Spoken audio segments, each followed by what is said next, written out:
welcome to Psychedelics Today. This is your host, Joe. Today on the show, Kyle and I interview Thomas Roberts, Ph.D. He is the author of Psychedelic Horizons, Psychedelic Medicine, and The Psychedelic Future of the Mind. Spiritual Growth with Entheogens is also another book I own. It's really great. It covers a conference from the 90s in Menlo Park featuring people like Albert Hoffman, Houston Smith, Groff, and a number of others. Tom Roberts is Professor Emeritus at Northern Illinois University and former visiting scientist at Johns Hopkins. So it was a really fun interview. If you haven't really run into Tom Roberts' work before, you're in for a treat. He's got a really interesting perspective on the field and the future of the field, and really opens up a lot of horizons for where we can head with psychedelic sciences in the future. Right now, he has a focus on applying or trying to raise awareness to people in humanities, literature, philosophy, art, whatever, to the psychedelic sciences and what they can do for other fields, and see if they can apply it to their own field, or at least take the frameworks developed in psychedelics and apply it to other fields. Like, for instance, the Groff perinatal matrices, or the developments in the professional world, creative problem solving, stuff like Fadiman's study there. So anyway, I hope you enjoy it. It was really great recording with Tom. Tom's a great guy, and we're really looking forward to meeting him at the Psychedelic Science Conference in Oakland coming up this spring. And that's it on that. If you want to let us know what you think of the show, reach out, Psychedelics Today, email at gmail.com or psychedelicstoday.com, and we have a contact form there. We'd love to hear from you via iTunes reviews. We just had a lovely review. It was very big in iTunes recently. I'm really appreciative of that. And thank you all for the people that take the time to go over and give us reviews there. Really helps a lot. Lets others find the work just by giving a review. And the best thing you can do for us is just tell friends out there who are interested in this stuff and see what they think. Thanks again for listening. Enjoy the show. Take care. Bye.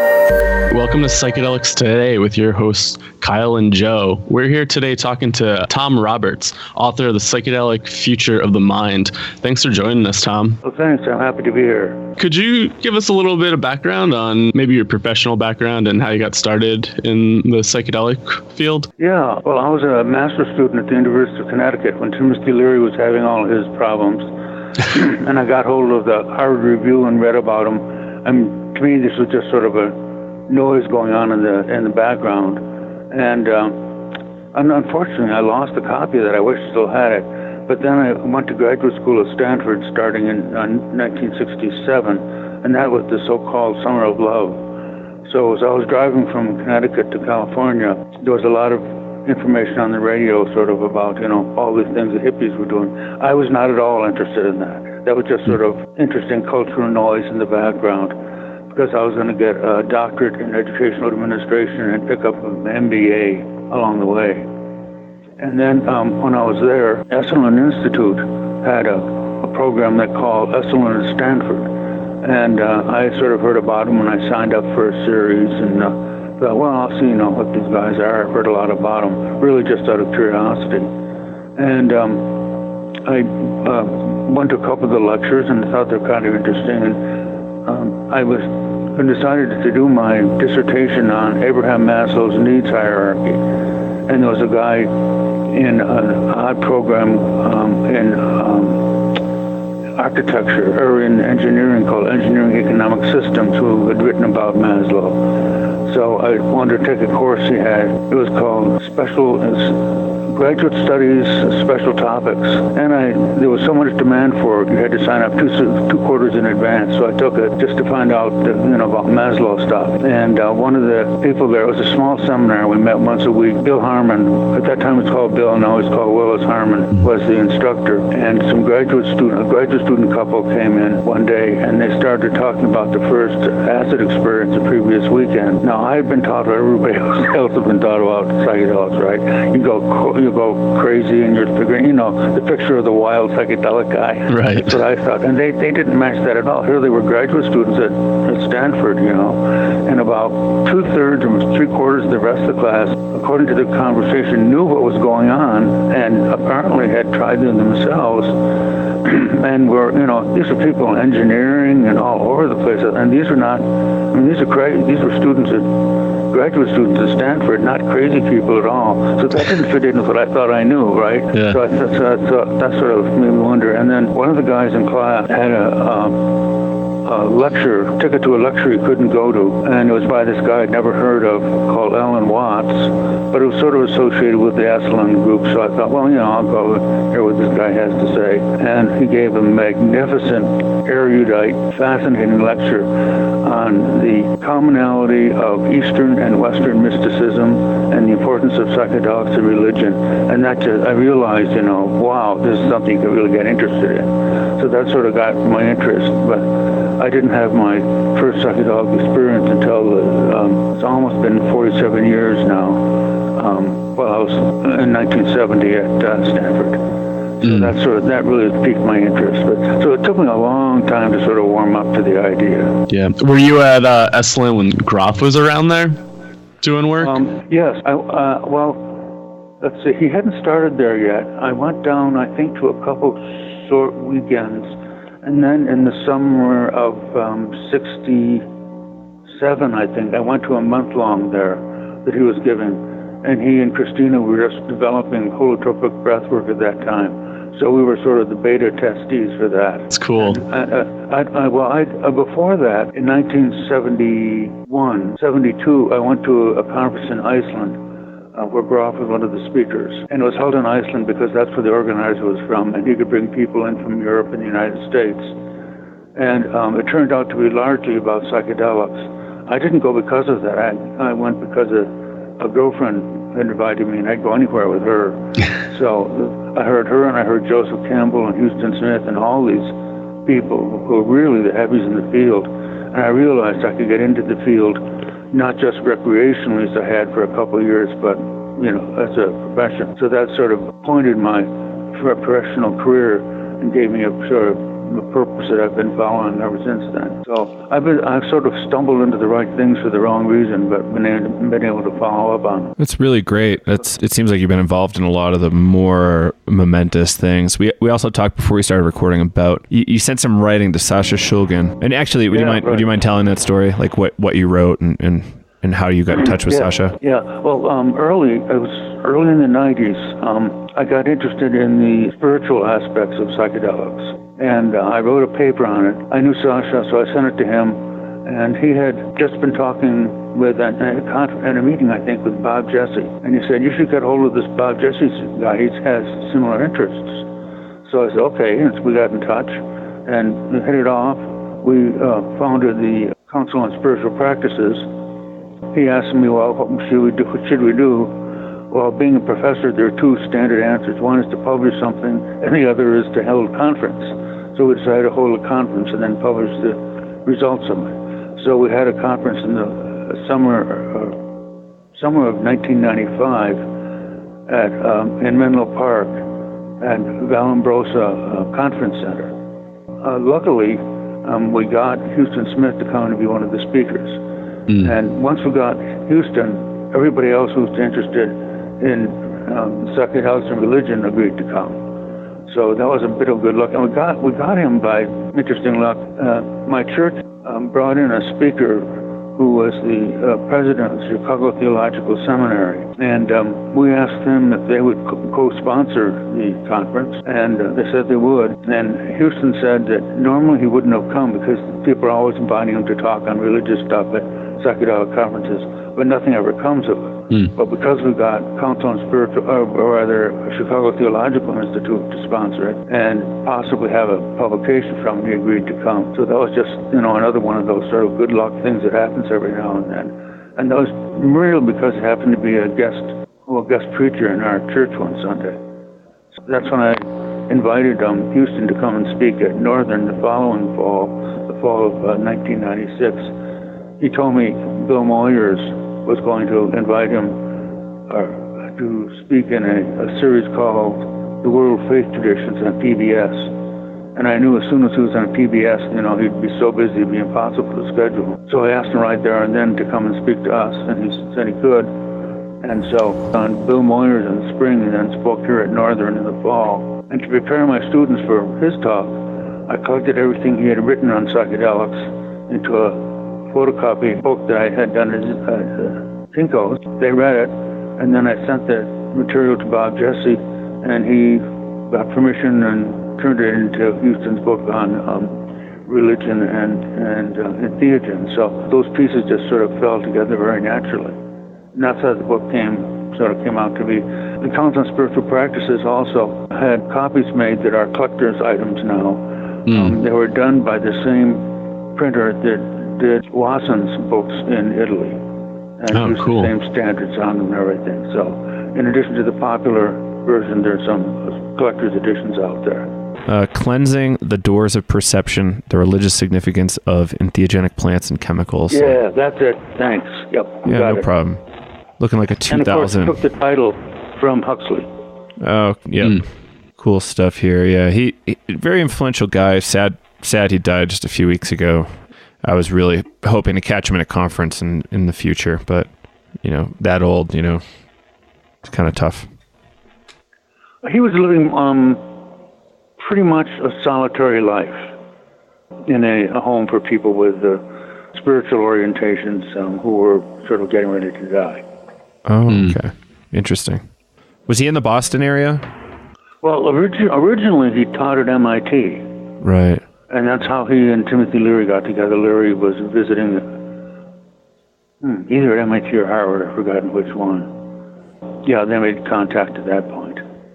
Yeah, it looks like he might have been part of that whole Good Friday experiment as a participant. Yeah, Houston was. Yes, he was.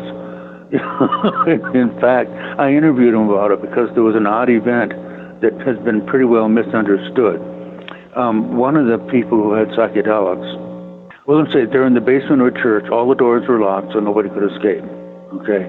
Because they didn't want people, on acid going out running around. But this one guy was listening to the sermon, and this is written up in the Journal of Transpersonal Psychology and in Houston's book, one of the later chapters.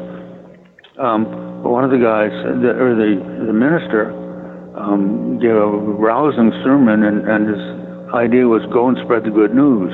Well, this guy on acid decided to run out and spread the good news. So we were running out, but although all the doors are locked, they had those crash bars, that you need in public places in case of fire. Everybody can run out.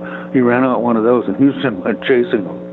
And this was on Massachusetts Avenue, one of the main streets in Boston. And Houston was chasing him, trying to catch up with him. And this guy was in front of the building. I think it was the Dean of Art and Sciences building, and he saw a mailman going in carrying sort of like a special delivery for the dean, and he figured the way he would get to see the dean is to grab the mail and run up and take it to him, and he did. And the poor policeman who's there, and this guy grabbed the package out of his hand, ran into the building, and started running up the stairs with Houston chasing after him.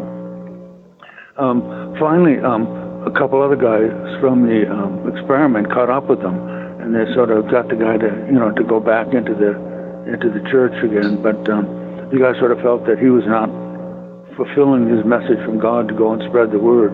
But anyway, that got misreported as this guy on acid sort of went crazy and ran down the street in Boston.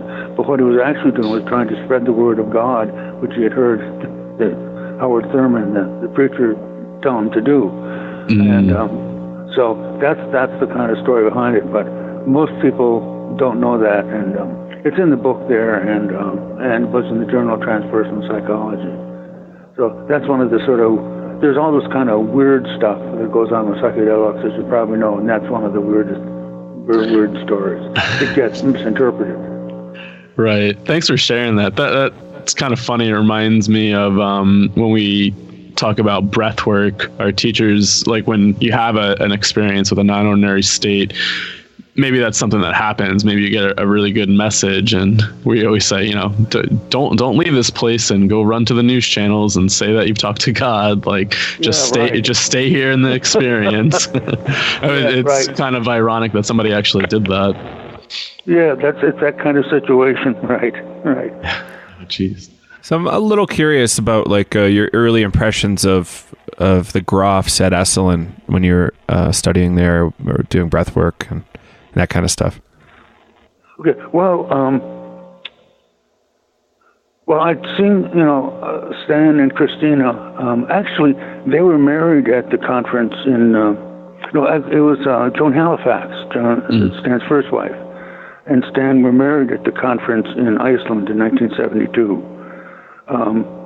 And I was, very impressed with Stan. This is not only from his work with psychedelics, but as a very erudite guy who had a very deep background in all kinds of knowledge. And I heard him speak there. And then in 1975, of course, Realms of the Human Unconscious came out, and I got that and used it right away in my class. So I had read that, and then I'm sure I read some other things by the time I went to Esalen in, it was either the spring of 76 it must have been 77 or 78 for the month long. And most of us, it was there a month long, so most of us lived in what's called the White House, which is Michael Murphy's family's old house. And Stan and Christina were leading us and trying out holotropic breath work. I enjoy the holotropic breath work, and we sat for each other, as pairs do. Do you still do that? I don't know. Where Yep. one person breathes and the other. Yeah, okay. So they were using that technique then, and then they had us, draw afterwards mandalas, and so that was interesting. I mean, as Stan said, it's a sort of substitute for psychedelics. He thinks psychedelics are a better way of reaching the unconscious, but this is probably a smoother, safer way, more akin to wading in the water rather than jumping off a diving board. Yeah, absolutely. Just to clarify a couple things, mandala, for people not familiar with breathwork terms, is a piece of art you create to help integrate the experience, to kind of put it into form in some way before you start verbalizing your experience. It's a interesting way to process the content of your non-ordinary state. It help you kind of deal with some occasionally difficult to handle content to try to externalize, and yeah, it's a great way to do it. And the sitter breather pair that was mentioned, typically a workshop is set up where one person sits for the breather, gets them water or tissues, or helps them walk across the room if they need to go to the bathroom in the middle of the experience, because you can get a little woozy. And it's best not to open your eyes if possible mid-session. Just keeps you in the experience better. That's kind of the two things there. But it's really great you were there in the early days. It's must have been a really fascinating period of time you spent there. Yes, and you can imagine, it really was. And he was talking about this new way of exploring the mind. And they were developing, it was real beta testing, I guess we call it now, although that word wasn't around then. Right. I don't think so. Were you ever exposed to Stan when Joseph Campbell was around as well? Yes, well, Campbell was one of the speakers at that conference in Iceland in 1972. And I'm trying to think, I've seen Campbell at Esalen, and I suppose Stan was there at the time. I don't remember. Campbell was the most wonderful speaker. He illustrated to me how good a lecture could be. And he used slides on the talk in Bifröst, Iceland. And he went up to Tibetan Buddhist chakra and then came down the Hindu chakra. And of course, the slides were just incredible because there's all this wonderful artwork to accompany it. And he had the wonderful sort of gift of letting his hearers think that he would never rather be any place else than being right there, talk to them right at that minute. I mean, he really knew how to talk to a group. Yeah, he was just fantastic. And I'm a great fan of the Hero with 1,000 Faces idea. And one of the points I'm trying to make out to people in the humanities is that right now I think we've developed a new 21st century hero with 1,000 faces, and that's the consciousness explorer. So, Larry and Roundas and the people who there's this older group and then other people coming along. And then we're recognizing that exploring the human mind is also an exploration that the hero with 1,000 faces explores. Because Campbell talks about it being an inward journey, told as if it were an outward story. And of course, what psychedelics are is an inward journey. So they just fit in perfectly. Although Campbell said he never had done psychedelics and planned never to do it. He didn't really need to do them. His whole line, I think, was everybody needs their own yoga, and his was find scotch and swimming in the morning. Find scotch and steak. Or something like that. Sounds like him. Yeah. Yeah, right. So apparently he was a lifelong swimmer, and swimming's pretty great and meditative too. So, he certainly had some great results out of his life. So he did pretty well. Oh, he sure did. Yeah. So let's at the conference in Iceland, I had no idea who he was, and I was telling a friend of mine that there was this dance instructor there, and I told her name. It was and I said, "Oh, and her husband Joseph Campbell." And she looked at me and said, "The Joseph Campbell?" And that's why I found out who the Joseph Campbell was. I knew him basically as sort of the spouse of I've forgotten his wife's professional name, who was a dancer. Yeah, that's really interesting. So let's jump into your work a little bit. So how did you kind of get deeper and deeper into this field? Like, did you have that conference and publish a book and then decide to just stick with it and get deeper and deeper involved? Well, I just followed my interest. After my first psychedelic experience in the spring of 1970, I started teaching that fall at Northern Illinois University. And I was teaching a course called Four Psychologies Applied to Education. One of them was transpersonal, although I didn't get into the psychedelic aspect at that point in my courses, although I had a lot of my life. And then I went to this conference in Iceland, and I realized I could get into it intellectually as well as just personally. From that point on, I started introducing psychedelic ideas into my course. In 1981, I started offering a course called Foundations of Psychedelic Studies. I taught that at least once a year, every year, up till about 4 years ago. And of course, as originally there wasn't much written in the field. Stan's book had come out, and that was about all. And only now, things are coming along almost daily, or at least almost weekly. So there's a lot happening now. So I started offering that course and teaching it. And for a long time, I taught it as a sort of special topics one-off course. The kind of things, directed reading, special studies of, that kind of stuff. But I taught it that way from 1981 till about 2001. Wow. And then my department chair said, after you've taught with these courses for 3 years, you're supposed to apply to make them regular courses. So I didn't think there was much chance of it, but I did. And I had a little problem at first, but I went through on the second round, and it became an established catalog course. So, and by that time I was teaching it primarily in our honors program rather than educational psychology. And the honors program has some special seminars that honors students have to take as either juniors or seniors, and I taught it as one of them. And it was a nice group of probably about 15 people, and we met twice a week, so we got to know each other and discuss a lot, and it was really a fun course. And luckily it was meeting just down the road from where I live. So I taught that until about 3 or 4 years ago and stopped teaching it then. And I'm still, working on writing and doing that kind of stuff and making presentations and so forth. So the honors program was really interesting because it brought in students from majors all across campus. And they all would approach psychedelics with some knowledge of their own field. So it was a very rich course with a lot of good discussions in it.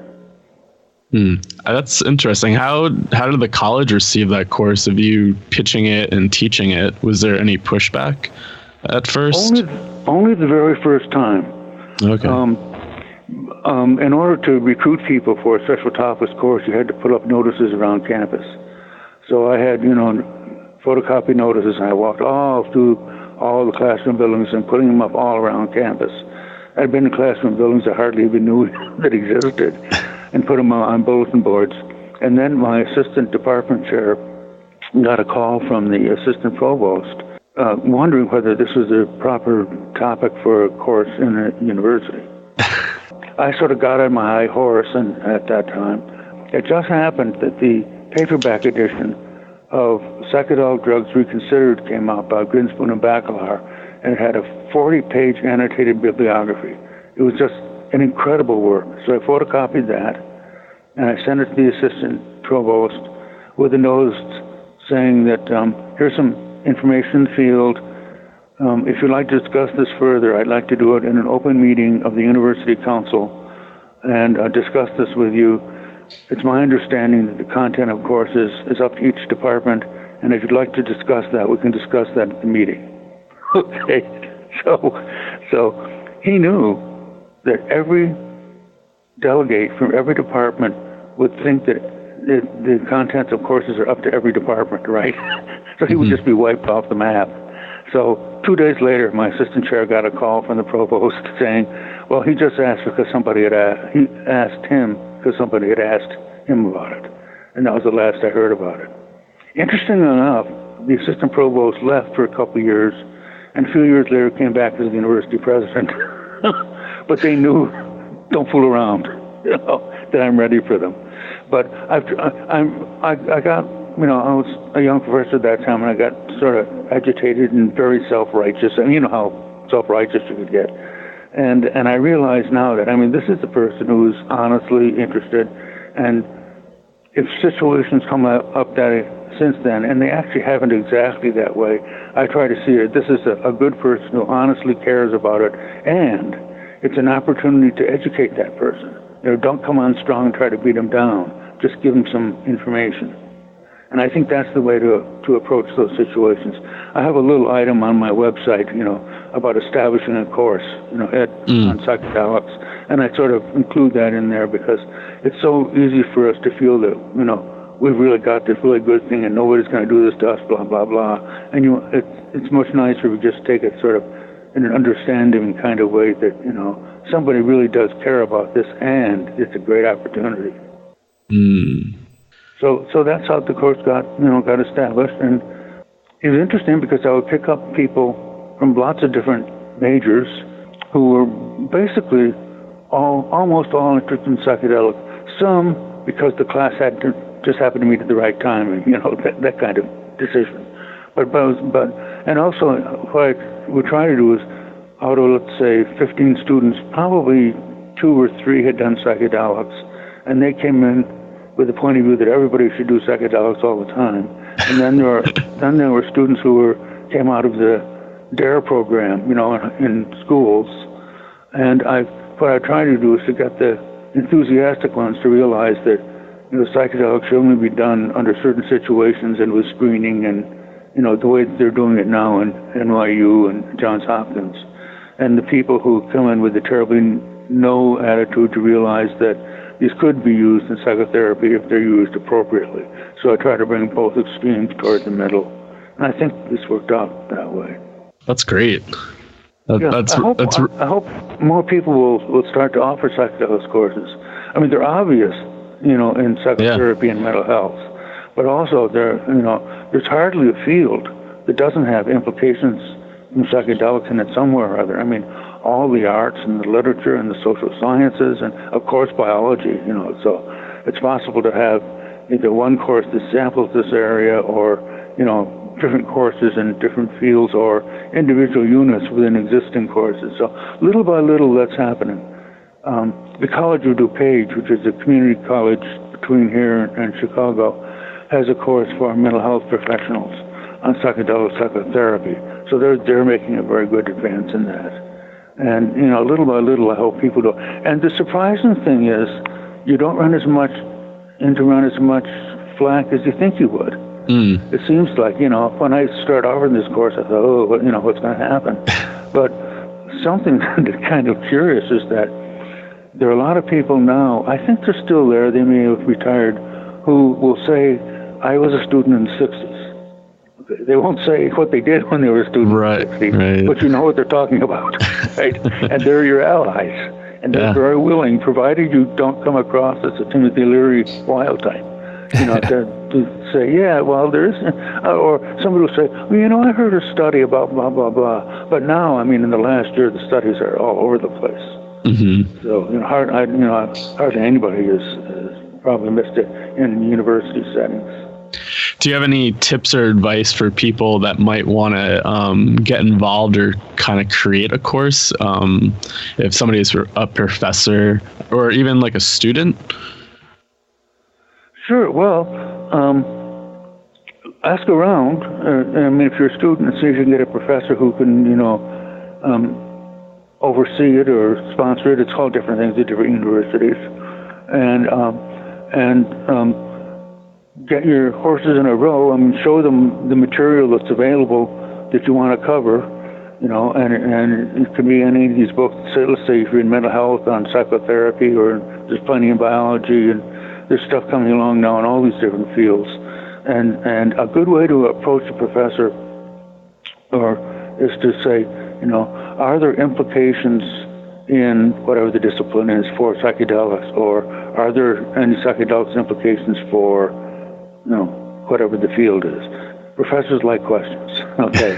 and they're very willing to consider things that are presented as questions. So just say, this course will study the possibility of, or study leads in, or will investigate the question of, are there blah, blah, blah, okay? And that fits into the way professors think about things. And you're not coming across saying, everybody should do psychedelics, we're going to trip in class, that wild kind of, nobody would actually say that, but you don't want to take that wild attitude, right, okay? And also, I discovered that if you do get somebody who is sort of anti-psychedelic, ask the person to come in and speak in class. They often won't. Interestingly, in my honors course, I had a woman whose father had been working for, I don't know if it was the DEA or one of the government agencies, trying to catch a lot of the Weatherman underground types. And also associated that with psychedelics. And he came in and talked about the work that they had been doing, and he had wanted posters from when he was retired now, wanted posters, and it was very interesting to hear him talk about that. And he had angles on stuff. And also, if people, let's say from the mental health field, are worried about misuse of psychedelics, invite them in.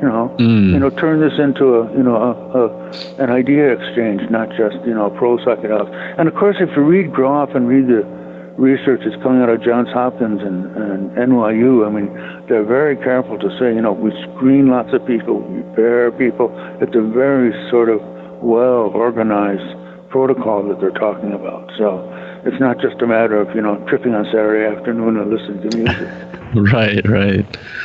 Oh, awesome. Thanks for that. Yeah, when I ended up kind of creating a psychedelic course for my undergrad, I ended up creating it as a capstone project and just taking all the papers that I've written through my undergrad and kind of synthesized it into something. And I just had a really awesome advisor that was kind of on board with it. And my focus wasn't necessarily around psychedelics, but mostly around like breathwork and shamanic cultures and stuff like that. And had a really good hit, and they wanted to do another class the following year. And so we did another variation of it without the breathwork. Good. Yeah. Oh, right. There's that whole anthropology field. It's so rich. Mm-hmm. That's a good way to do it. And the only problem I've had with not being able to link psychedelics has been a couple of students from engineering. I told one student I couldn't think of anything in math, and he said, "Well, how about those repeating design, the Mandelbrot system?" And I said, "Yeah, that's a mathematical thing, but that's all we could come up with for math." So, and then, of course, you get into the whole problem-solving area. Jim Fadiman's book, that study that was done a long time ago in 1966, and then this month there's a lot of coming out on the microdosing, of course, and that's the hot topic right now. And there's a book called A Really Good Day, and it's about a woman who had a lot of psychological problems and did microdosing on the every third day sort of routine. And I like the book. I think it's a very good book. And interestingly, it was reviewed this Sunday, not in the book review section, but in the styles section, which is read largely by women. So people open up a lot of people's idea. I'm concerned that there may be a lot of women who have mental problems and will try this as a way to treat themselves, and that's not the way it should be done. So I hope it doesn't sort of get into the street too much, but I think it's a really good book. And of course, there's the argument behind it is we need to develop centers where people can go and, do these things under good control and screening and support and all that kind of stuff. And that's where MAPS is going. Yeah, they have a pretty cool plan that they want to put forth. And hopefully, we get there someday. Yeah, I think, it's just amazing all the work that Brick has been able to put together all these years, starting from just sort of a graduate student at college in Florida, and he's put together maps and got people and publications and funding and just an amazing amount of work that he's been able to do. Do you offhand know how long the microdosing protocol is for mental health stuff? No, I don't. The uses that I'm all familiar with are to be sort of more efficient at concentrating in one's work rather than for psychotherapy. And it just happens that for Ayette's Walden's situation, it also helped her with some mental problems. And that's sort of well, for her that was a major benefit, but that's sort of the side benefit of microdosing. Because basically it's used to help you concentrate more on your work and maybe be more creative and more paying attention to what you're trying to do. And for her, there was just sort of an interesting but very valuable side effect. Right. And I'm concerned that people who have other sort of psychological annoyances, not really crazy people, but, with minor problems, may try to treat themselves. And in some cases, it would be helpful. In some cases, it would aggravate the situation. Right. Yeah, I can absolutely understand that. So I think maybe we can... The review, you can find the review by the mind by going to New York Times, and the title of the book is A Really Good Day. And the interesting thing is, as I said, it's in the style section, not the book review section. Fascinating. So I think if people aren't familiar with your work, generally speaking, I was very impressed by it years ago, and kept going back to it. I kind of forgot your name for a couple of years too, but the concepts you pitched in some of your talks were just kind of amazing to me, saying like, okay, there's this whole new set of research we can do. If we can get the timing together, the money together, and convince the right folks, the implications for all of these fields, from everything in science to everything in the humanities and everything in between. Oh, there certainly are, yes. Yeah, absolutely. Like you said, lifetimes of research left. Generations. Right. And yes, and not only do we have to, in the larger view, not only recognize that psychedelics can be the input, but so can yoga, breath work, all these various. Actually, I coined the word mind apps. Right. And I think I like that word because it suggests that we can do with our minds and write and install programs in our minds, mind apps, just as we do with apps on digital devices. And once you see that idea, all these things fall into place. Right. Right. So kind of in the breathwork world, we call these things at times spiritual technologies, and mind apps is like a kind of a different angle to come at that conversation from. It's like all these different apps, and how does it relate to kung fu, or how does it relate to race car driving or whatever? Yeah, and the really interesting idea is you can use more than one app at a time and devise mind-body states or states of consciousness that have never been made before, like synthetic mind-body states. And so what abilities might be in those states? And we have no idea yet. Right? It's just like synthetic chemistry gave us all this sort of synthetic products, and synthetic biology is now combining parts of plants, to do things that normally wouldn't be done. And we can do synthetic mind-body states, and where that will take us, we just have no idea. It'll be doing new things with our minds. I don't want to be the first person they're tried on, by the way. Yeah, I remember you saying very mildly. I think during your Horizons talk or another talk that I heard, you were saying like combining it like ayahuasca and the flotation tank. And when you said that, it just made me realize that we had a conversation with this guy, Daniel McQueen, who's combining cannabis and breath work and sound healing. So it just made me think like, that maybe that's what Tom's talking about, is combining different things, accessing different states. And that's right. That's exactly right.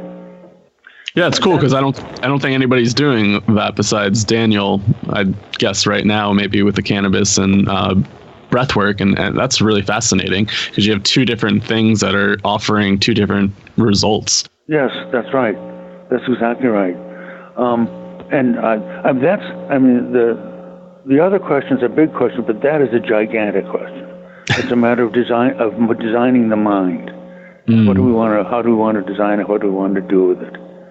And that's a huge question that isn't really being looked at yet. And I think it would scare a lot of people too. I mean, there are enough people who are afraid of different mind-body states. But when you talk about creating new ones, you think, oh, maybe not. Well, not for me anyway. But the possibilities are just amazing. Well, I assume they will be amazing. We don't really know until we go there. But you mentioned, and every now and then you run across somebody who, let's say, well, you mentioned cannabis and holotropic breath work. Well, holotropic breath work and X, Y, and Z, what would that produce? Right. There are all those questions to look at. Yeah, and for very particular populations like music composers or architects or whatever. Yes, absolutely. Right. Did you pick up any influence from John Lilly at all? From John Lilly? Did you pick up any? Okay. Yes. I was at a month-long conference that Esalen ran in Berkeley in the summer of '73, and John Lilly was one of the presenters there. Wow. And yes, isolation tanks are definitely, sensory isolation, sensory overload are both, are what I call mind-body techniques or psychotechnologies. Right. So yes, he definitely. And he was an interesting character. In doing drugs, there always has to be somebody who figures out what is too much, and that's what John Lilly did. He's the guy who figured out what and how much not to do. Yes. And he was a very sharp little guy too. Very energetic. Yeah, his unfortunate turn in his later days. A very productive, very brilliant guy for the majority of his professional life, I think. Yes. Yeah, it took a sour turn at the end. How about John Mack from Harvard? Did you ever run into him at all? Is he the guy who wrote an introduction to a book that might have had to do with beings from outer space? Or something so, like that? Yeah, he was a holotropic breathwork guy, one of the early students of Stan, and he was a psychologist at Harvard. And he actually did a lot of work with this population of people who reported abduction experiences. Largely very traumatic experiences, and dealt with them. Didn't go into it, was it real or not, but it was a real trauma for that individual, regardless of the reality of the experience. And so coming at it from that angle, but applying Groff's stuff to that, BPM theory, all that. I didn't know he applied Groff to that. Yeah, so he was a breath worker, so he could definitely do some of that. I've been meaning to pick up the John Mack books because I think he gets into that a lot. Well, all I knew about him was that he wrote an introduction to a book that a friend of mine wrote. So, and actually, I tried reading it, and I couldn't I thought I was following him, and then I lost him somewhere in the middle. And my friend asked me if I read his introduction. I said I had, but I couldn't understand it after I got halfway through, and he laughed. That's what everybody says. I don't remember what book it was now. It was a guy was a sociologist. Right. In the 1970s sometime. So he was actually an MD. Oh, Mack was, you mean? John Mack, yeah. I had to look it up. Right. and professor at Harvard. And he also got a Pulitzer Prize for writing a biography. Oh my goodness, I didn't know that about him. Yeah, as you can see, I lost track of him entirely. Yeah, I really... Oh, yeah, it was a biography on Lawrence, Lawrence of Arabia. Oh my goodness. The Life of T.E. Lawrence, the Prince of Our Disorder. And that's where he won the Pulitzer. So, yeah, really interesting that we have a Pulitzer Prize winner in this kind of psychedelic world. That should give some credibility to the humanities aspect. Yeah, I really think that the humanists just have a great opportunity. But I don't know whether we can get them to actually do experiments. They seem to think that's... I don't know what they think it is, but they're not supposed to do it. But maybe we get a new generation of humanists who know about psychedelics, and they may be willing to do it. But what they need is just some sort of rationale. So that's what one of the things I'm doing in my writing is trying to explain. So here's a great opportunity. Get in on it and use it. I think I'm seeing a lot more references to Hunter Thompson and this like Gonzo style approach to literature. And I think with that could be something that would be leveraged. Like, look how influential this guy was. Look how kind of, wild and crazy he was too. But say, every time you put pen to paper, it's kind of an experiment. And, use him as a model also on the outer limits, like Lily. So maybe I don't need to do that much. And actually, I don't know if you're aware of this, Vice. Are you aware of Vice, this kind of media outlet from Canada, now out of New York? Oh, is that from Canada? They were initially from Montreal. Oh, as I scan through, my and my computer listing, I see it, but I've never really gotten into it. So they've actually taken this kind of similar journalistic approach. So they'll throw up headlines like this. I went to the World Fashion show in Milan on acid, and here's what happened. Or like, I did X on acid, and this is what happened. And they've actually done a lot of really interesting drug journalism where the journalist will actually, participate in a 5-MeO-DMT experience or something like that. So really kind of pushing that outer limit in journalism. Yeah, I don't think that'll interest you much. Personally, I find acid trips to be about the most boring literature around. After you've read the first 40 or 50 of them, they're pretty much the same. They're like listen to other people's dreams, which of course they are. Absolutely. They're interesting for the person telling you that. But if they don't make something out of it, or say, well, okay, now what do you do with that information? And just the storytelling I find is really boring. Right. I would hope there's like a long-term arc and shift in their work to a degree, and maybe that's the ideal result. Saying like, oh, now I'm allowed to do X. What am I no longer allowed to do, or what limits could I push as a journalist or writer or something? Or new novel approach to subject. So what we talked earlier about this humanities angle. Like, how do we... Like, what interests you the most in getting humanities interested in the psychedelic stuff? Okay. Well, I'm sort of pointing out a couple different directions. One is that using the Groff's view of the mind, the 4 levels and then the BPM level, is to use that as a psychocriticism, that is a way of understanding art and movies and stuff like that. I did an interpretation of Snow White, and a friend of mine, a graduate student, and I did one on Fight Club. And in a paper that I have out now, I sort of outline Pink Floyd, The Wall. And so just as there were Freudian interpretation and Jungian interpretation, I'm suggesting there should be Groffian interpretation. So that's definitely part of it. Okay, and then there's the possibility of scholars in general, not just humanists, taking psychedelics and seeing what insights they have into their fields. Right. Is this a way of developing whole new ways of understanding, critiquing, and understanding one's field? And I think it is.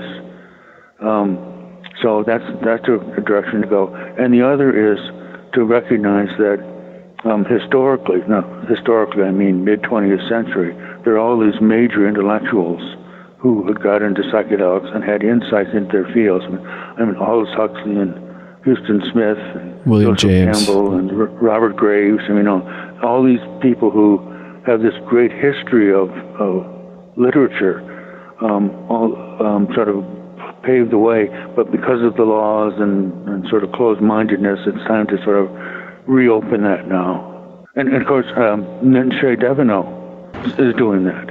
So she's one of the door openers in that field.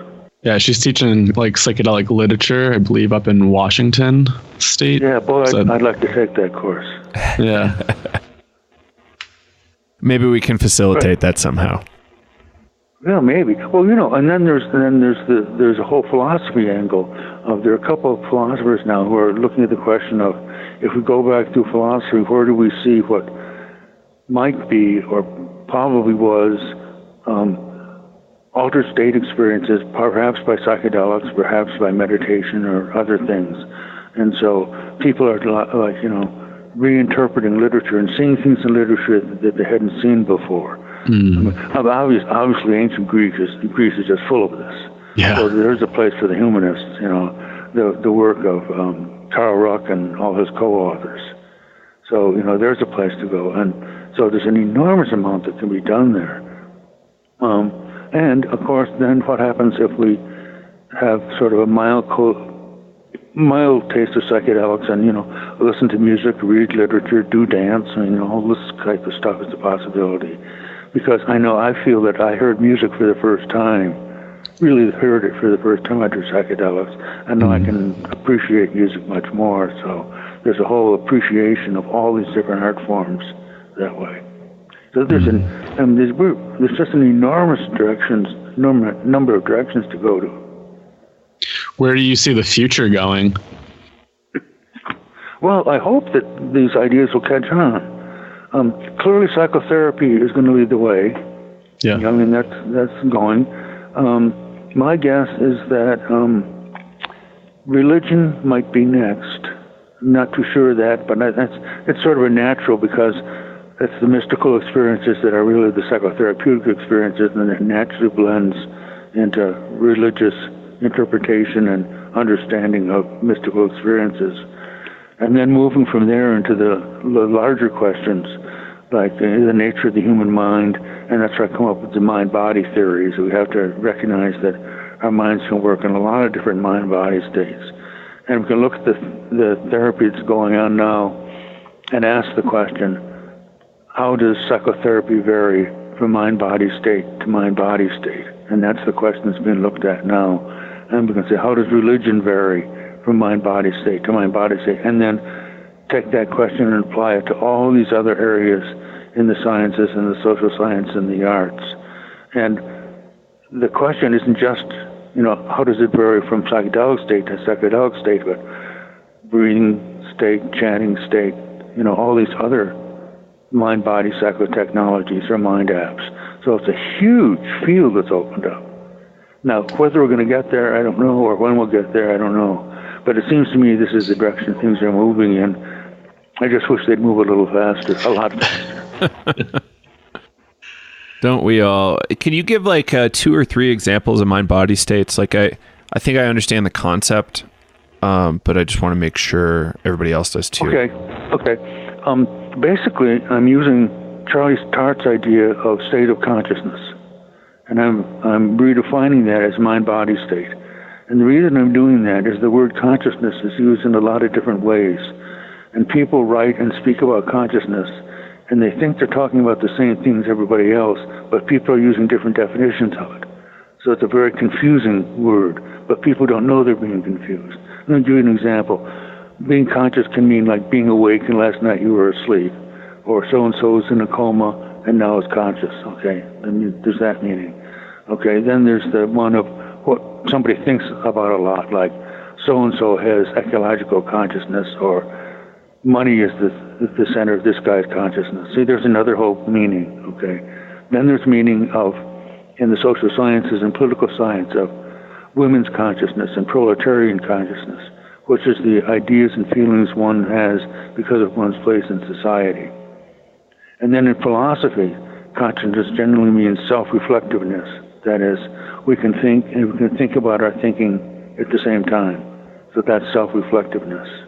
And I think philosophers should say self-reflectiveness in order to be clear. And then in psychology, there's stream of consciousness, which is, the things we're aware of in our minds from moment to moment to moment. And then there's the states of consciousness that Charlie Tart uses, which is an overall pattern of mind plus body functioning at the same time. And instead of writing mind-body with a hyphen, which is two things closely connected, I remove the hyphen, and I see mind as body as one unified whole. So what apps do is to allow us to install different mind-body states. So that's how those ideas plug together. I really like that idea.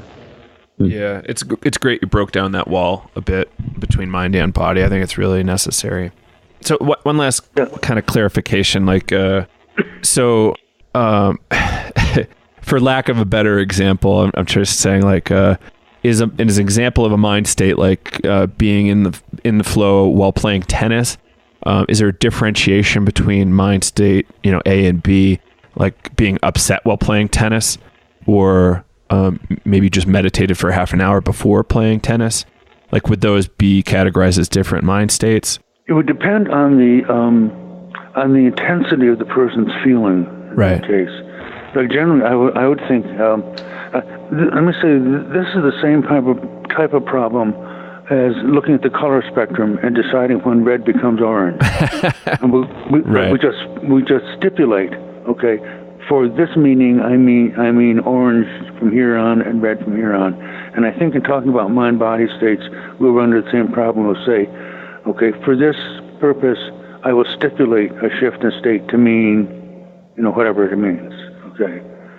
Which is not a very satisfactory answer, but it's the best one I can come up with. You'd almost need to use some psychological measures and come up with 25 and above means X or and physiological measures. Okay, because it's mind and body at the same time. So what I'm talking about is pretty obvious shifts, like getting stoned or going deep in holotropic breath work or meditation or biofeedback or neurofeedback, and all the different types of yoga and martial arts. I mean, all these produce different mind-body states. And one of the things we need to do is to just have a catalog of these things. And this is a big job, because if you look at Sasha's books, TCAL and PCAL, and in each one of those he has 400 or 500 different psychoactive drugs. And there are lots of different types of meditation, lots of breathing techniques. I mean, this is a huge number of variables that we're talking about. And exactly where we'll decide to say, this counts as a shift in mind-body state, and this doesn't count, is an unresolved issue. And I think, as I said, we just have to say, I will stipulate it as meaning this for this purpose. Right. It's almost like you need to hold a conference and write some papers about it. You've been writing about this forever, right? Yes, sure. Anybody could. Yes. And in my book, the Psychedelic Future of the Mind, I lay out mind-body theory, although I hadn't invented the idea of mind app yet. And I wish I had for that book, so I'm adding it into things I'm writing now. And also I'm using a different idea called idea gen. It's the ability of psychedelics to generate ideas. Just like there's entheogen to generate religious experiences. I call it idea gen, which is the ability to generate ideas. Wow, I like that. I use psychedelic as the broad word to mean, mind manifesting in all ways for psychedelic. And then I reserve entheogen in my own writing to talk about spiritual manifestations. So I don't make those two as equal to each other. And then idea gens is the ability of psychedelics to produce ideas. So psychedelics can have an entheogenic use and an ideagen use, and probably some others too. There ought to be something for mind app is kind of a use of psychedelics, although it's not quite parallel. Could you speak briefly about what the Council on Spiritual Practices does, or was? Yeah. Yes. The current right now is it's Bob Jesse who really runs and does the whole thing, and what they're doing is helping to support the research in Johns Hopkins. Bob went to Johns Hopkins as an undergraduate, and work with that Roland Griffith's lab on doing the psilocybin research. And Bob is one of the co-authors of a lot of their papers and helps to raise money and generally support Roland Griffith's psilocybin research lab. So that's basically what they're doing now. When we started in 1994, the idea was well, as the name said, spiritual practices was to look not just at psychedelics, but meditation, other methods of developing spiritual practices. Although, as a matter of fact, the direction we went was in the psychedelic direction. So that was sort of the history of it. And Bob has continued on in that way. I don't think they've had any more meetings or publications. There's maybe 5 or 6 publications in the entheogen series. Bob likes to use the word entheogen as equivalent to psychedelic. I like to reserve entheogen just for the spiritual use of psychedelics. So we disagree on that point. And they're used various ways. I mean, there's some groups now that talk about entheogen, and what they mean, and to me, what they mean is psychedelic. They're not talking about just the spiritual use of psychedelics.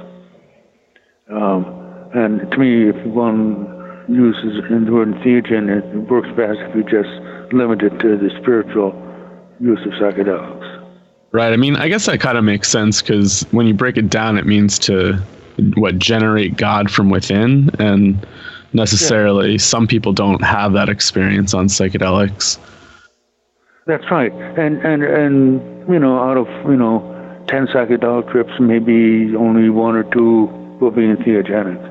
Right. Depending on the person and the location, all that stuff. Right. Mm. So I think that's, I like to use the more precise word, but, I can see the word entheogen as being coined as sort of a public relations move, back whenever it was, okay? Because they felt psychedelic had received a lot of sort of bad press. But I think that's largely over now. Little Maps, for example, uses psychedelics, and most of the word in the popular press will use psychedelic. So I think entheogen is really good, like the way Houston Smith uses it. I think that's a perfect use of it. Could you give us an example of how he would use it, just for people who may not be familiar? Well, in his book Cleanse the Doors of Perception, the subtitle has entheogens in it. Now, this is a philosopher of religion writing about religion, so he's interested in religious use of psychedelics. And religious use, the way he and I would use it, would be called an entheogenic use. Okay, so that would be it. So it would have to do with the religious, spiritual things. Or in the therapy that's gone on at NYU or Johns Hopkins, when they produce a mystical experience, which is when they're most successful, of course, that's appropriate to call that an entheogenic experience. Now, entheogen may or may not include a sense of divinity or God. I prefer to think of it as an experience which is interpreted spiritually. Mm-hmm. Now, some people say, well, it's good evidence for God, that God exists, or some sort of divine force exists because you feel it on psychedelics. I prefer to be a little more skeptical and say, well, the experience is certainly there, but the interpretation of a divinity or God is our interpretation of that experience. So I'm not willing to make that final step that it is evidence that there is a God. Now, a lot of people say it is evidence. Okay, and that's a legitimate thing to say. Cool. Yeah, that's great. Thank you for that. So you've personally had experience with holotropic breathwork? Yes. Well, in that training session that Stan and Christina were running for a month long at S1, and I'm trying to think, I don't know, it must be a workshop that he gave a long time ago. I don't remember just where it was. Well, it must have been at S1. But only that one or two or possibly 2 or 3 times, I think. I know there were some people in the northern Illinois area where I live who were doing it for a while, but I lost track of them, decades ago. Right. Did you have any particular impressions of it as interesting relative to psychedelics, maybe different in any way, notable? Well, my experience is I am not someone, by the way, who lets go of the ego easily. Right. So I might not be a very good sample, but in my experiences, I clearly felt a sense of concentration, a little bit like maybe after having a good joint, but nothing really overwhelming and nothing really very deep. On the other hand, I'm very resistant to letting myself go, particularly with other people. Yeah, that's an important point. It's I think it's some people are very good at that, like they're very good hypnotic subjects, and I'm a moderately to weak hypnotic subject. I'd say it took me quite a bit of time to loosen up a bunch and a lot of work, but it certainly accelerated my personal development and psychological healing, stuff like that. I was not using psychedelics at the time. Yeah, good. So have you done breath work yourself a lot other than just leading it? Or? Yeah, absolutely. I've done a real lot. I would say I've probably been in 60 sessions myself at this point.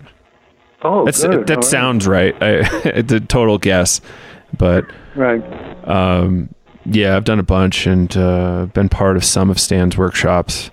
There was one at the Omega Institute he led with Jack Kornfield, which was lovely. But yeah, it's a really interesting subject area. I would love to see more research happening on it, but there's really, there's more money for drugs, it seems like. Yeah. Oh, I want to emphasize how right you are about there being more research, because you have to get some, unfortunately, the way things are set up, you have to get some good, sort of strong research-y data for people to take it seriously. And one of the problems that Freud had as the 20th century developed is there were all these great anecdotes and case histories, but there weren't any really big, what we would now consider sort of academic studies. And that sort of was a barrier the Freudians really couldn't overcome as sort of science became the main way of thinking about things. And I think if holotropic breathwork people can start even little pilot studies, with personality variables, that's pointing the way to say that good big studies need to be done. Do you think there's any useful measures in particular that might be helpful there? Well, yes, there's the mysticism scale, right, that Ralph Hood put together. That's the standard one. And then there are all kind of personality scales. That one whose abbreviation is Ocean, the guy who started was Dingman, is the one that's used a lot now. And Kathleen McLean used it as to measure open-mindedness in people who've been through the training at Johns Hopkins. And that's a very sort of well-respected study. Also, there's I think it's a character personality inventory that it's either St. Louis University or American University in St. Louis developed. And that impresses me as a very good scale, but hasn't got the attention that it deserves. And interestingly, it has a section that will pick up transpersonal experiences. And then there are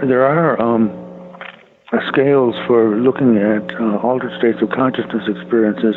I can't think of the names right off, but they're in the write-ups from Johns Hopkins. By the way, all the Johns Hopkins studies are on the Council on Spiritual Practices website. You just go to www.csp.org/psilocybin, and they're all there in all the detail.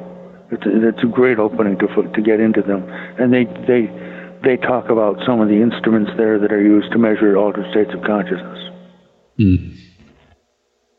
So say, for example, Kyle or I wanted to put on a bunch of workshops and take some measures. Would it be ineffective to do it outside the scope of a university?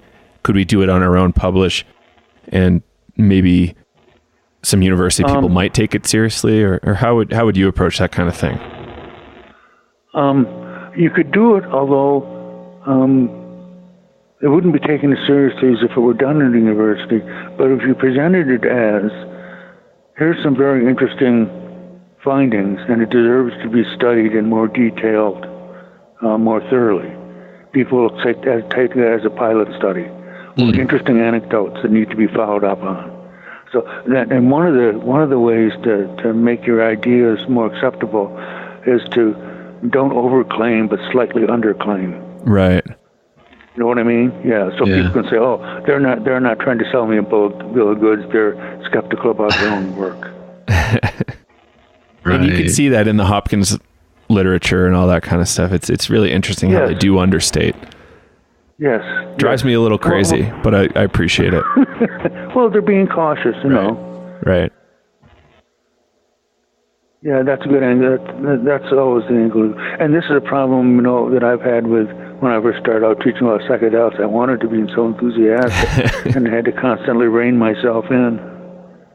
Right. It's pretty painful, but it's the right way to go, I think, because you scare less folks. Yeah, that's right. And it teaches you to be cautious about yourself. You say, can I really say this? Have I really got good, strong data to support what I want to say? And if not, you can say, there's that wonderful section at the end of almost all research, future research is needed on this. By the way, whenever you're taking a college course, if you want to say something every professor will agree on, say, this area needs more research. They'll all agree on that. It's automatic. It's a neat section. I'll keep that as a reminder. Thanks. Yeah, right. I tell my undergraduates that, and they laugh, and then they do it and say it works. And of course, you want to say, what particularly would you like to look at as research?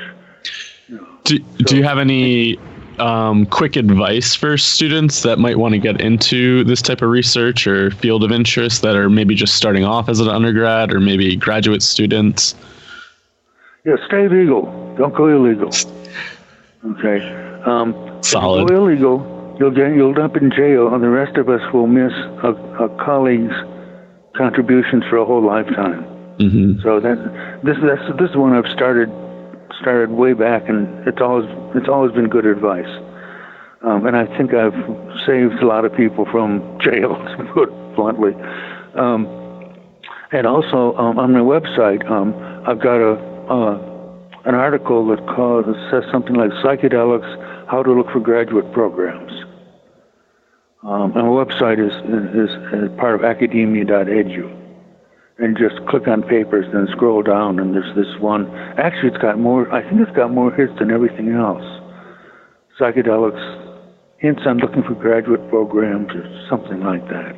And a lot of people, particularly around October, November, December, when people are thinking about graduate school, they would email me, and I'd write them, and I'd think, I forgot to say this, or I forgot to say that. So what I did is just collect all my ideas together and put them in that article.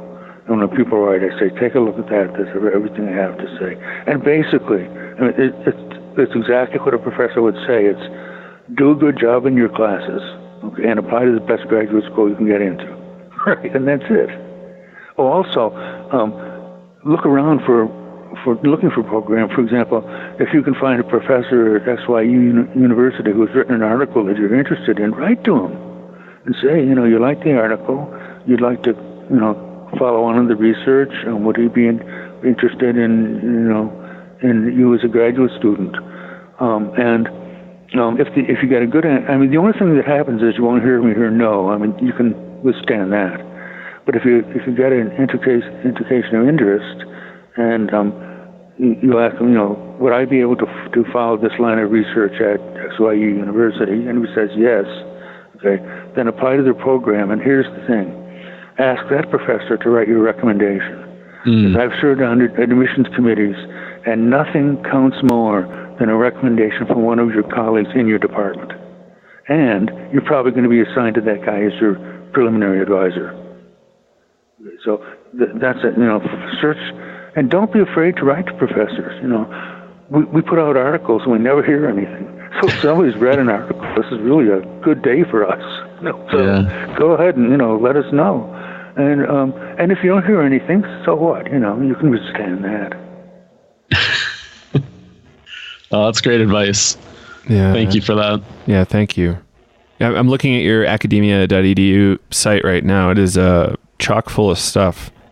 I actually get an email every time you put something up. Oh, good. Okay. Yeah, it's very impressive. Well, I can't believe when I look at it, this is all I've done since retirement. I have a whole 30 years behind that. Okay. So this is a lot of time. I was thinking you were writing something new once or twice a week. Sometimes it comes out that frequently, and then sometimes it'll be, months. Cool. Actually, I started writing an article last summer, and it got so long I've broken it down into 4 parts now. So one is published, one is being submitted, one I'm going to submit, and one I have yet to work on. Yeah, it's what I do, Right. And you go to a lot of conferences still? Only when I'm paid. Good. I don't got travel funds anymore. Right. But actually, this year I've got one coming up at the end of this month in Viroqua, Wisconsin, the Om Terra one, and then I'm going to Psychedelic Science in Oakland in April, and I'm going to speak at Breaking Convention in London in end of June, early July, and then in December I'm going to Melbourne, Australia for a conference sort of out in rural Australia. Cool. That's great. Yeah, I'm looking forward to it very much. And as I mentioned, this is my favorite thing to talk about. So if people will come and listen to me, I'm just delighted. That's great. Cool. So anything else we should throw in here? We're at about an hour, maybe a little over. There are a couple of books. There's one edited by Ellens, Ellens. Actually, it's a pair of books called Seeking the Sacred with Psychoactive Substances. It's a very good pair of books. Now, unfortunately, these are written as not quite reference books, but sort of that way, and they're kind of expensive. Right. Okay, but a thing to do is see if we can get a university or public library to order them for you. So it's Seeking the Sacred with Psychoactive Substances by Ellens. And then he and I edited a book that came out 2 years ago now called The Psychedelic Policy Quagmire. And I have articles in both of those. And the policy one is good. We've got 25 scholars in different fields pointing out the importance of psychedelics in their fields, not just in psychotherapy, but in other places too. And the idea is to try to interest people in academia and policy studies and looking at psychedelics. The price, it's something like $73, but I think you can buy it from MAPS. Well, it was $53 now. Their sale just went off 2 days ago, but maybe you can still get it at the lower price from them. But at any rate, you can buy it from a lower price from them, and then you're helping them, they make a little bit out of money of all the books they sell. And my favorite is Psychedelic Future of the Mind, which is a cheapie. It's like $17 or something like that. Cool. And I try to put together my ideas as of, maybe 3 or 4 years ago on looking at psychedelics. Most of it is not about psychotherapy. We have a nice article by Charlie Grove and Alicia Danforth on their early work with terminal cancer patients.